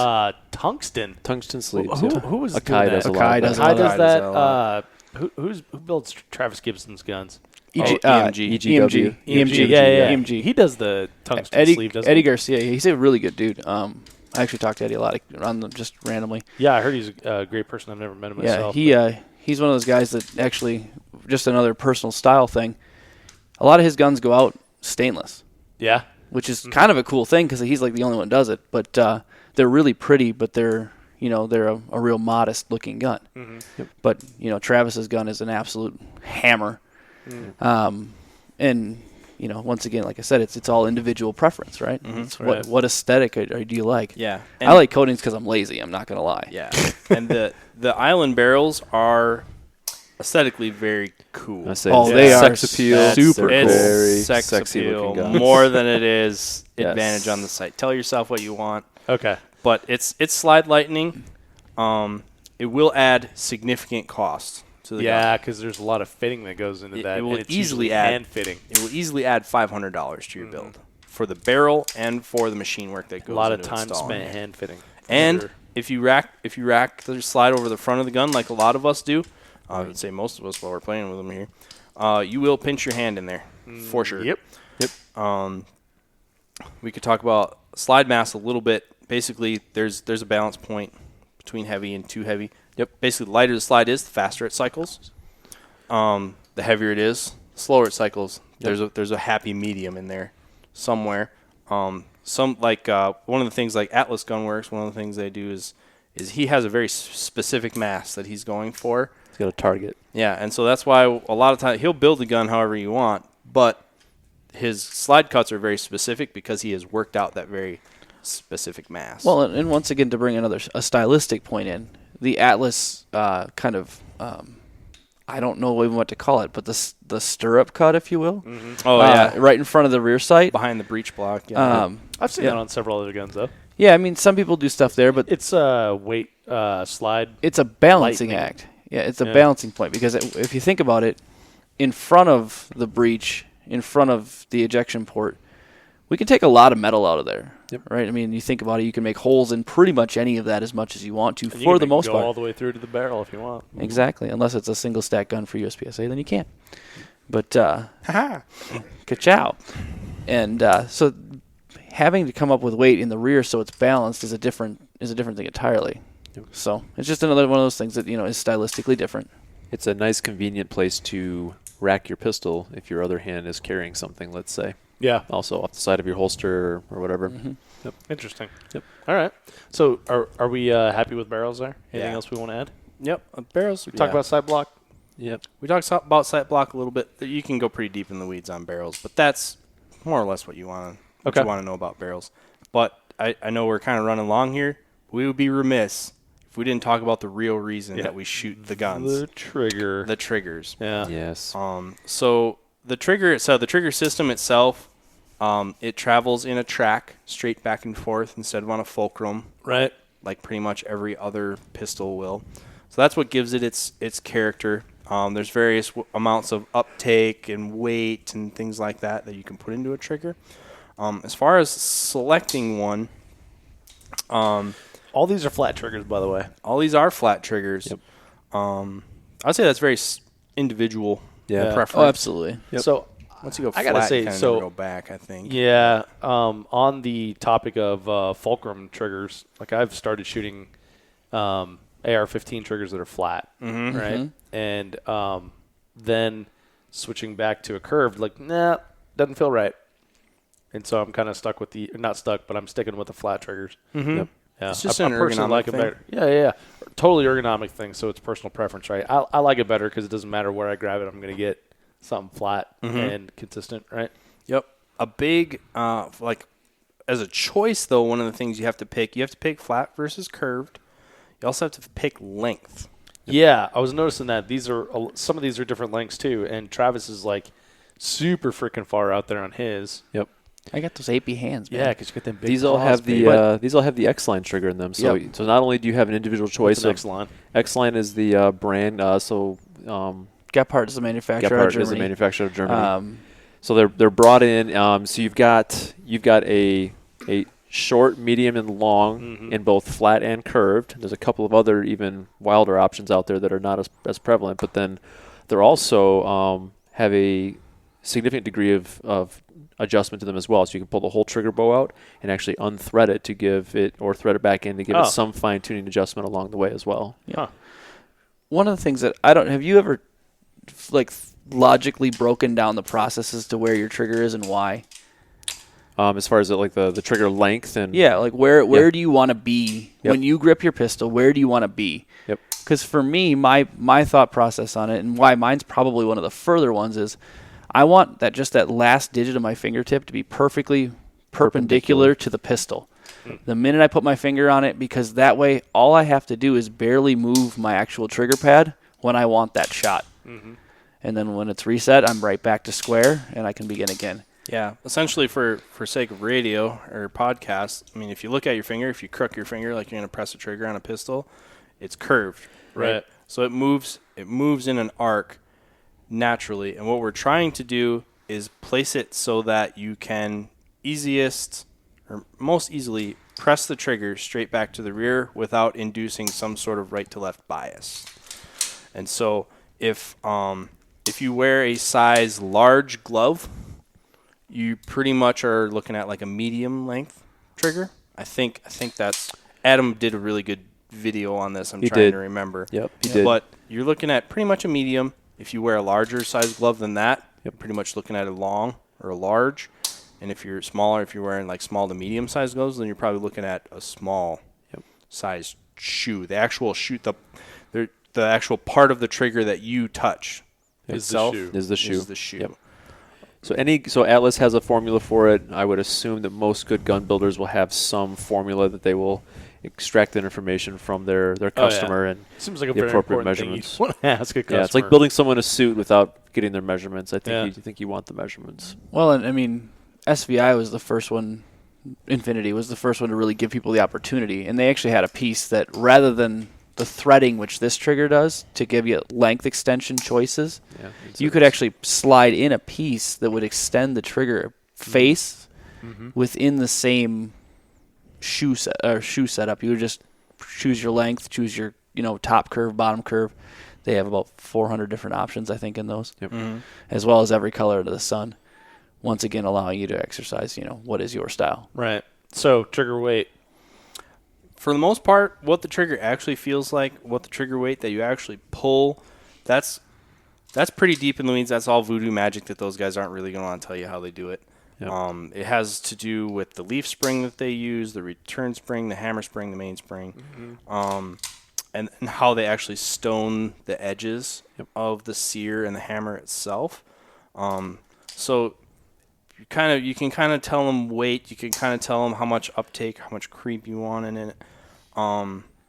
highly subjective, and that's really on like our ability to articulate it into words. I will say this though, the hammers themselves.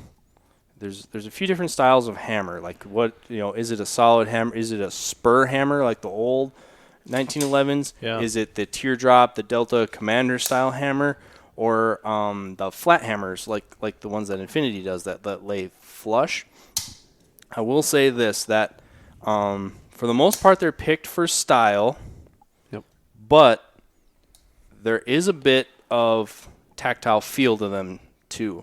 I can feel the difference the way that flat Infinity hammer falls, the way a skeletonized EGW hammer falls, and the way that like a heavier mass like a Colt or a Wilson hammer falls too. So can you feel it under live fire or dry fire only? Both. Okay. Both. I can feel it. It just snaps different. But then that's 50,000 rounds down the line of shooting these guns too.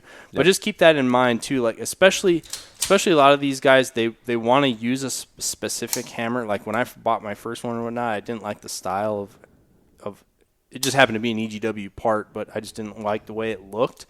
He's like, no, I want to use this one.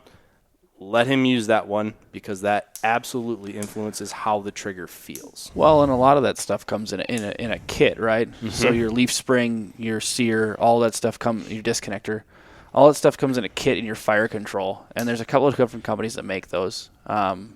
You talk to any of the major gun builders, they're all going to use one of like 2 or 3 or part houses, and that just happens to be what they use. Mm-hmm. Is one better than the other? Not necessarily. Not necessarily. As long as it's made out of a good steel. Yep. And the companies that we're talking about, they're using them because they're made out of a good steel. And they're machined. And so you won't find. I mean, that's one thing that we haven't even touched on because it's just not a thing in these pistols. Is anything metal injection molded? That doesn't exist. Yeah, not in the grade of pistol that we're talking about. No, not at all. So it's not something that anybody who wants to just take that off their list, you've achieved that by even considering this as an option. So, I mean, that's done. And then, really, in all honesty, you can pick any number of, 2, 3 hammer styles, and you'll be good to go because it'll fit with the rest of the kit. And that's what's kind of cool about those. Mm-hmm. Yep. All right. But that's a pretty exhaustive list of the things that you have to look at when you're ordering one of these pistols. And maybe, I hope we've shined some light on it for you so you can maybe help make your decision. There's things we didn't even talk about. We didn't even talk about the mags.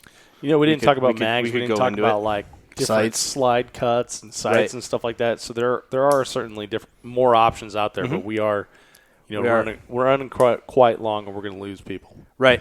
Right. So, to go, if the audience is interested in this, I'm sure you'd want them to reach out to you and then we can rope in a guy like Aaron or Adam and they can go even deeper into the weeds on this. Ben Hayes is someone I'd love to have on the podcast too. He's just like an incredible mind when it comes to this stuff here too. So, if something comes up from this that you're like, hey, I want to know more about that, let me know. And Dave@3gunshow.com, email, and you can Facebook and Instagram and all that, and we can get some experts on. Yeah, but at least from the user standpoint, I think that's a pretty comprehensive list of the things that you have to at least consider when ordering these, so you don't get down the line and wish you'd have done it a little bit different. Yeah. So. Yeah, tons of options out there, tons of great places, and even people that make off-the-shelf 2011 pistols as well that Absolutely. you can just go down to your local gun store and purchase. So lots of options, and try to shoot some, I would say. Absolutely. Yes. Shoot some. Find anyone you know that has one. See if you can put some rounds down range. I know. Ask what they did to ask how they spec their pistol out. And then find out if you like that. If you don't like that, see if you can find someone that has something different, and so you can compare it to. Yeah, I know because of what the pistols cost. I know that new people to them are very hesitant and nervous to ask people who own the pistols. I can promise you this: I don't know a single person who owns one of these guns that would not love to tell you absolutely everything about it. if you ask them, and I don't know a single one who wouldn't let you shoot it a little bit if you just used your own ammo. Or, well, I don't know even about that. Sometimes I want to. But I don't know a single one of them who won't let you shoot their gun if you ask, even just a little bit, So if you see one that's cool that you want to try out, just go ask them. Just go ask them, and, you'll probably get to take it on a little bit of a test drive. And that 10, 15 rounds that you shoot through that thing might influence, a few decisions that you're making on a $3,000 to $6,000 pistol. So yeah. So getting out of your own way and making a new friend would certainly help you out in that case. Save you a few $1,000s. Yep. So, all right, dudes, this has been fun. Appreciate you sitting here and yakking while we're dry firing and stuff, and throwing in your input on the builds that you've done and the pistols you own. And Travis, we need to get you a new one, dude. I know you got one in the works now, but. Yeah. We need to make that happen. Gotta always have you know a guy. I mean, you're closer to him than I am. I could probably make a phone call too and just see. But I don't want to be the guy that it calls too often. No, because if it's you already got that one locked down. I mean, we need one after that. Yeah. Well, that's already in the works too, so don't worry about that. Got to keep it going, man. I think, Travis may need a new one, but I think Dave needs to get one. I think he does too. It's very possible. Dave needs to get it's very one. possible. He does too. Yeah, we'll see. I don't know. The Glock hasn't died yet, so. Glock's never going to die. Yeah. They just fade away. It's a great way to end the show. Thanks, guys. Fade away. No problem, man. Thank you. Thanks for having us, Dave. You're not going to do the bye-bye? Bye-bye. Oh, shit. Forgot. There's still time. Bye-bye. Hey, before you take off, if you're into this type of content, check out patreon.com/3gunshow. That's Patreon. There you will find bonus podcasts, all kinds of other different benefits of being a supporter of the 3-Gun Show. And you can support yourself for as little as $5 per month. That's patreon.com/3gunshow. Quick reminder that if you enjoyed this episode of the podcast, subscribe in iTunes, Google Play, Podcast Addict, or wherever you get your podcast content, so you will always get the very latest. Thank you so much for downloading, listening, and subscribing to the show. I'm Dave Hartman, and I'll see you on the range.